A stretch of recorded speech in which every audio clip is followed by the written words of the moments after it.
Assalamu alaikum wa rahmatullahi wa barakatuh. Welcome to Debunked on 9X Prime. My name is Suliman Ravat. We continue the discussion on Syria with our guest from the previous program, Muhamed-Nur Nordien from Nordien Consulting. We spoke about his earlier days at CII and Muslim media, Muslim radio, thereafter SABC, and now in the field of doing consulting when it comes to politics. He's lived and he has studied in the Middle East, so he's got a good grounding of the situation there. In the last program, we spoke more about the historic issues, trying to give a good context to understanding the Syrian issue. And today, inshallah, we're going to look at more of the recent and current dynamics. Mohammed, assalamu alaikum wa rahmatullahi wa barakatuh, and welcome back. Now, where we left the discussion the last time, right? We spoke a little bit about the Arab Spring and what happened in the various parts of the Middle East. Let's talk about Syria from this perspective, that 2011 onwards, right? You had your Libya, you had your Tunisia, you had your Egypt. These leaders who were there forever and a bit are toppled, and then whatever happens, happens. Syria breaks out into a civil war. What would you attribute that to in terms of the civil war? And then let's look at the players now, the so-called opposition forces, the different role players, and what they were able to do and not do in that period, say between 2011 and around 2020, when things kind of, call it, calmed down a little bit. And then after that, we'll look at, the last couple of weeks.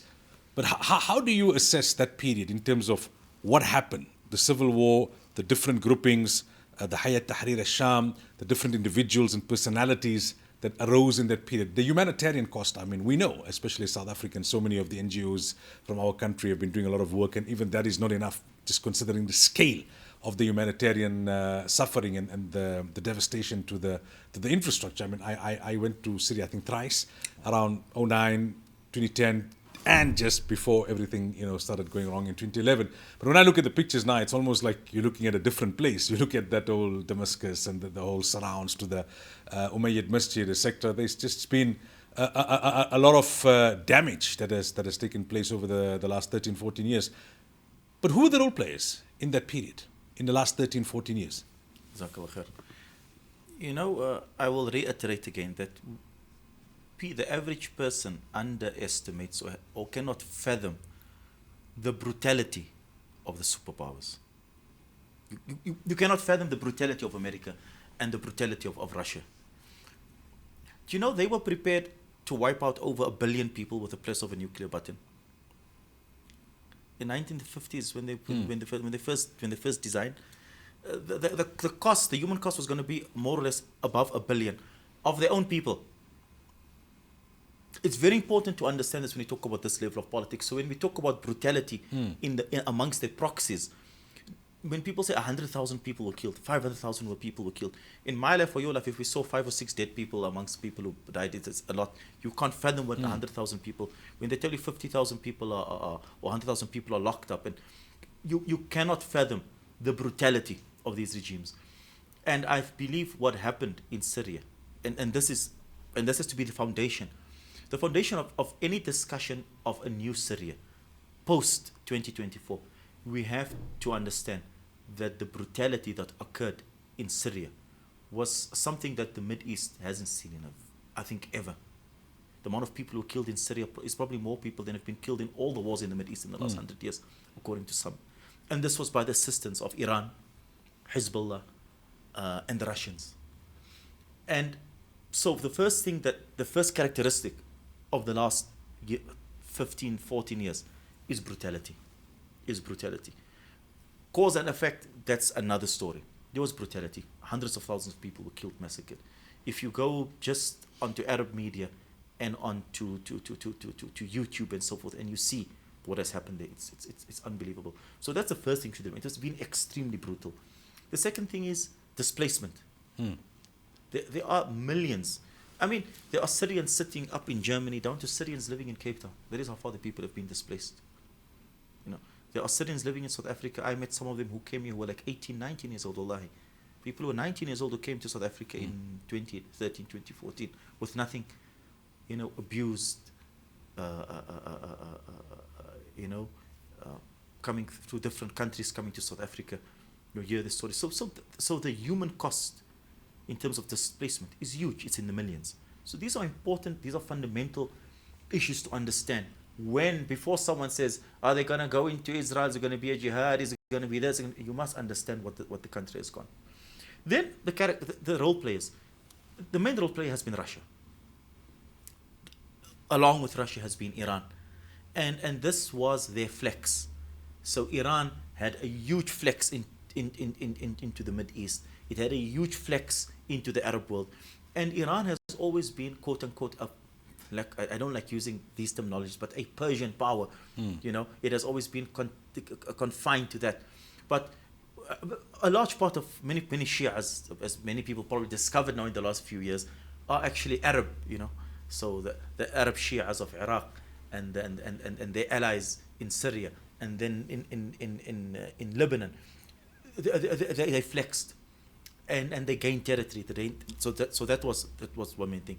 And of course, against that, there was other leveraging of power in other global issues for the Russians. When it comes to what we find Tahrir al-Sham, in Hayat Tahrir al-Sham, that's a very interesting animal.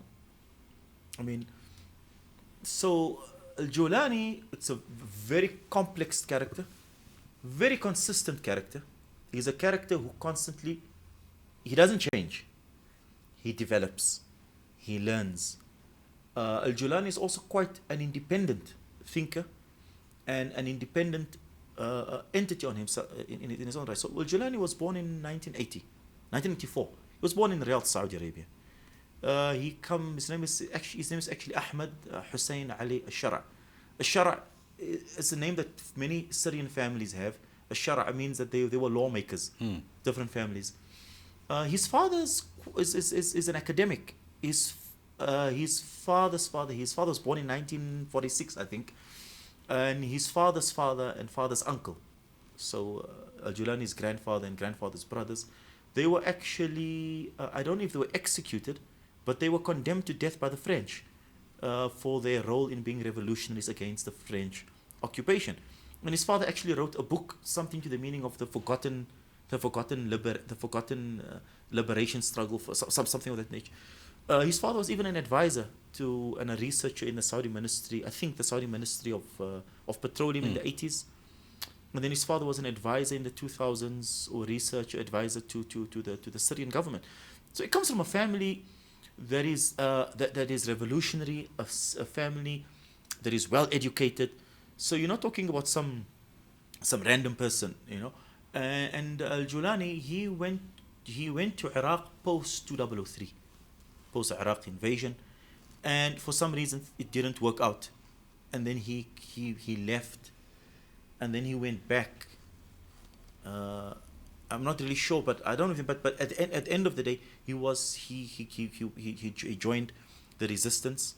I think he went to Al-Anbar, and he was locked up, and he spent a long time in jail, like 2 to 3 years. He did not meet al-Baghdadi.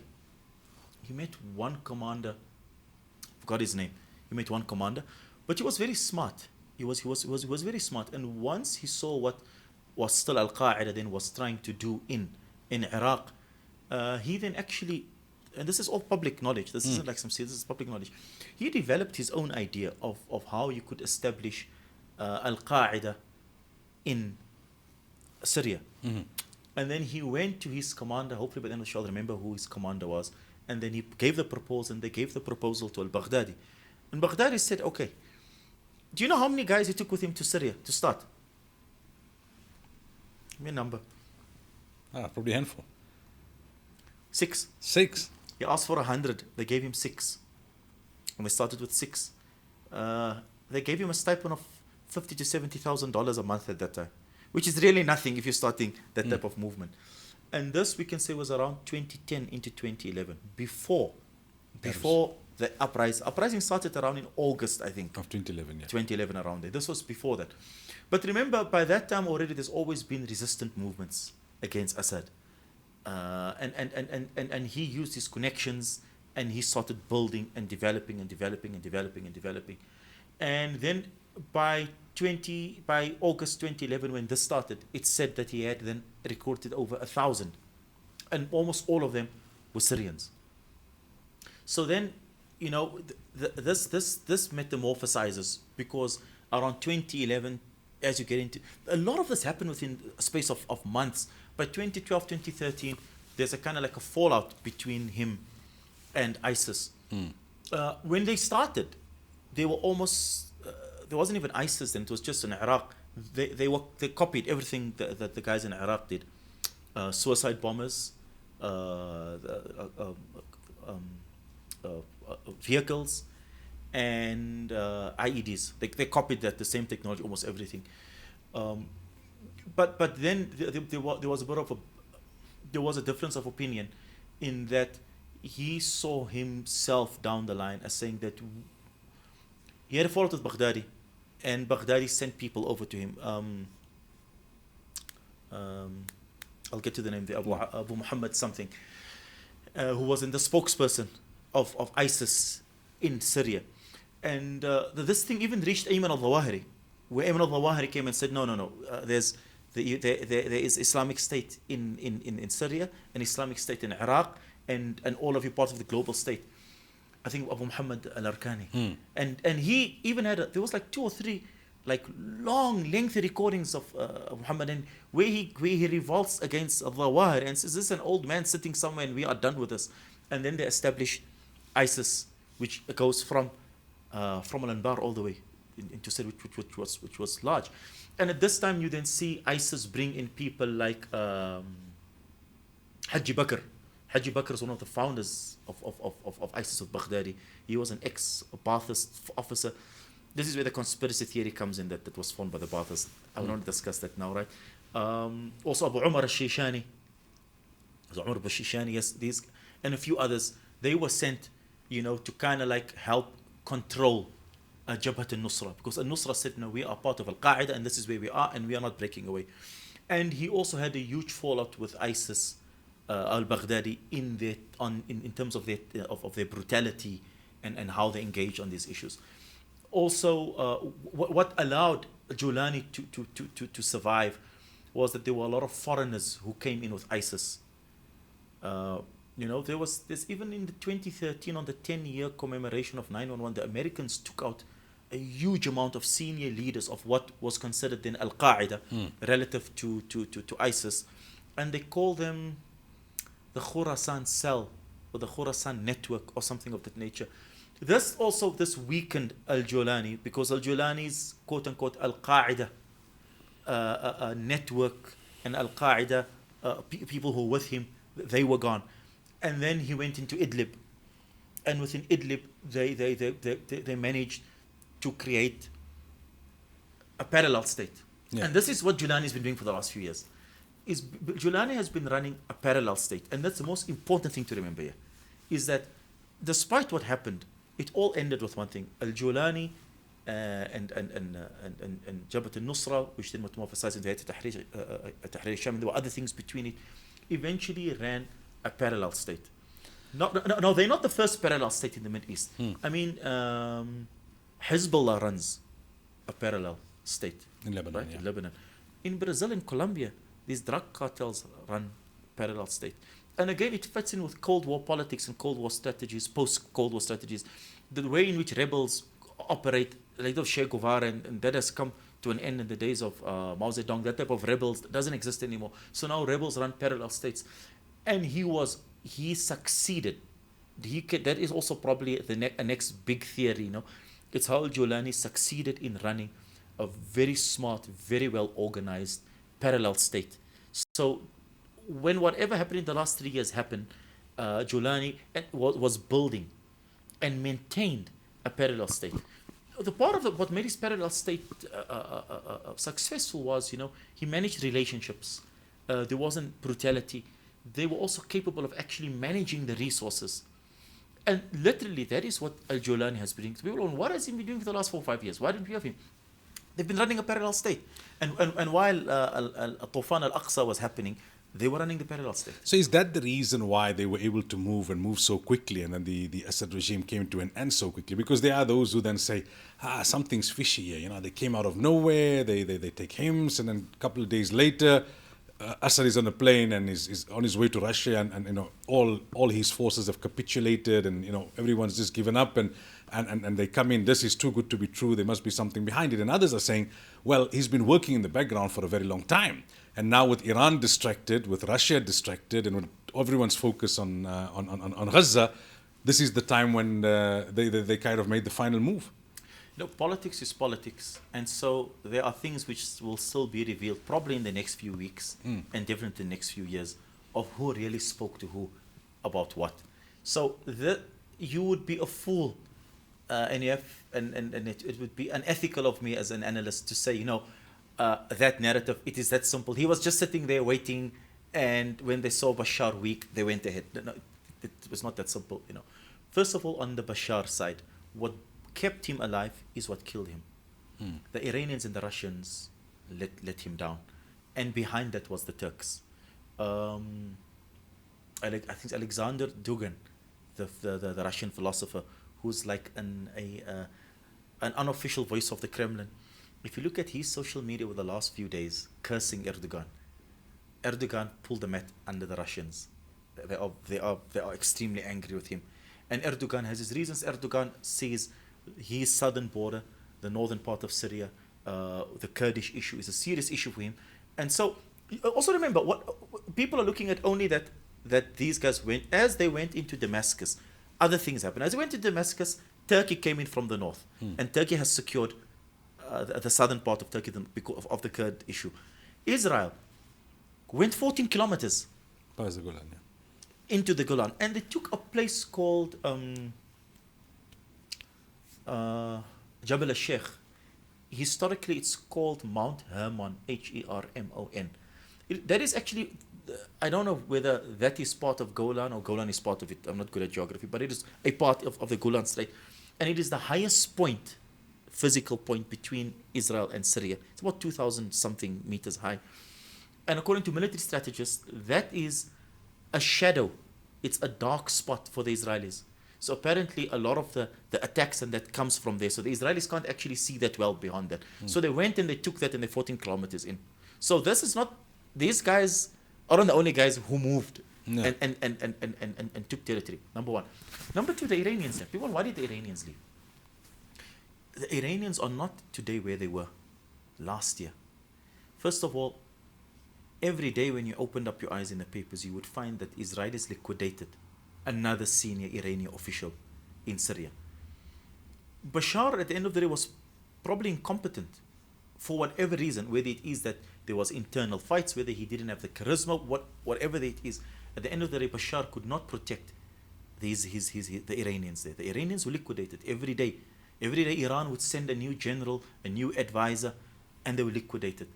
Israel blew up parts of the Iranian embassy, and they said it was just some type of contact or, you know, building or so, like an admin building, whatever it was. But we all know that's not true.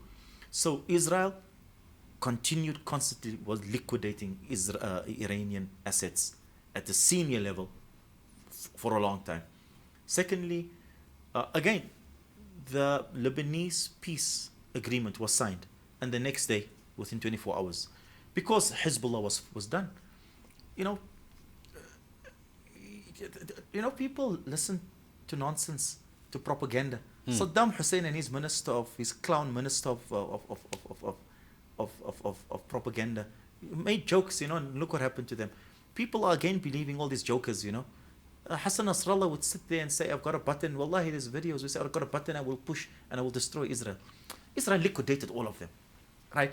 So the Iranian capacity to support Bashar ended. It ended. You know, people are going to say Israel, Lebanon, Hezbollah threw so many rockets. You know, they were liquidated. End of story. You have to be a realist, right? So that is the first thing. That this also then created the vacuum, because in the previous program we said what kept Assad there? The Iranians kept him. The Iranians were gone. The Russians, There is a deal which was done with the Russians, and some speculate that that deal is on Ukraine. There is no concrete evidence for that, but it is possible. It is highly possible, highly probable that this is the kind of deal that was done between powers, Israel, Russia, and we're going to trade off. Because at the end of the day, what is Syria's trade with Russia? What is Syria's value in Russia? And how much is Russia spending on Syria? How much is Iran spending on Syria? And so the issue is, did Bashar probably was not capable of adding value to them and maintaining his part of the bargain. So all of this happened, and of course the fact that the Turks decided to sit back. There was a meeting in Doha on the 5th, the 6th of December.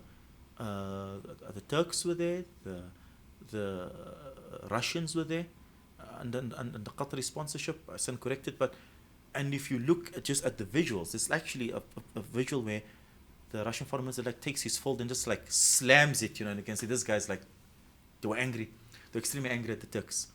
They were angry also at Bashar. Bashar didn't, couldn't. I don't think Bashar had the charisma and the capacity to control, his army anymore. And again, someone said when Bashar was not at the table to give clear instructions to his army, and the army also probably had many other calculations, they folded. We know as the public that Bashar went to Russia because the Russians told us. The first entity to make an announcement about where Bashar is was the Russians, who said we have formally given him asylum on humanitarian status or something of that nature. The big winners, is of course Hayat Tahrir al-Sham. The big winners are the Syrian people to a great extent. At the end of when you are suffering, as I'm saying, the suffering and brutality, people are going to try to moralize or sitting here, the Zionists, the Israelis, the Iraqis, the Syrians, the Baathists, the Turks, this and that. When people are under that type of suffer that brutality, these isms and all of that doesn't really play a big role in what was happening on the ground. And people are tired of the tyranny. And if there's a move now that even brings a little bit of relief, people are welcoming it. The people of Syria are potentially, hopefully, in a better position. So people are saying, how is this not going to end up like Iraq? Or can it end up like a Libya? We have learned, when I say we, I mean global powers, the neighbors, everyone has learned valuable lessons. Al-Julani 2 days ago, or maybe yesterday, sent a video message to a Sudani, the Prime Minister of Iraq. He said, we want economic cooperation with you. We want to exist as neighbors. He says, this has to do with us in Syria. This is nothing to do with you, meaning, don't worry, we are not exporting this to Iraq. We are not interfering in Iraq. Don't worry about this. This is an internal issue. And you are our neighbor. We want to have relations with you. Don't so worry. How's the power dynamic now going to work in Syria between Bashar's Prime Minister, Julani, and his group? What are they looking at in terms of, is it power sharing? What's the influence now of the role players? We've got an incoming administration in the US, the Trump administration. You've got Israel wanting to look at its own interest, and you've spoken quite a bit about Turkey. How do you see this unfolding now in the next couple of weeks and months? As we are speaking now, there's a new head of government in Syria, Muhammad al-Bashir, born in 1983, engineer. I think he was a minister for a short period in 2022-23, around there. He's a new head of government. It seems that there definitely is a buy-in from. If you look how the transition happened and where we are now, there is definitely some type of buy-in from we can call the old guard. Will that continue, or will we have a situation like Egypt?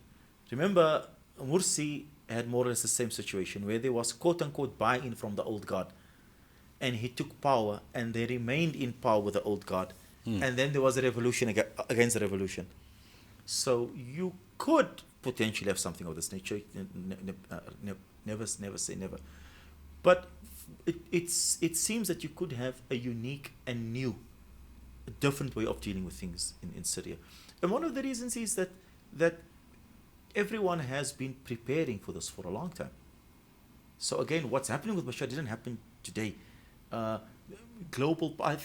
Hamad bin Jassim bin Jabr, the ex-Qatari Minister of Foreign Affairs, he put on his Twitter, he said very clearly, he says, Bashar, I told you in 2012 to behave yourself and, don't do this, and you didn't listen to us and see what happened to you. So the removing of Bashar has been in play for about 14 years, 13 years at least. It's not as sudden as the Arab Spring. So I believe that it will be able to be contained. I believe that there will be relative stability. And the winners are Israel. The winners are Turkey.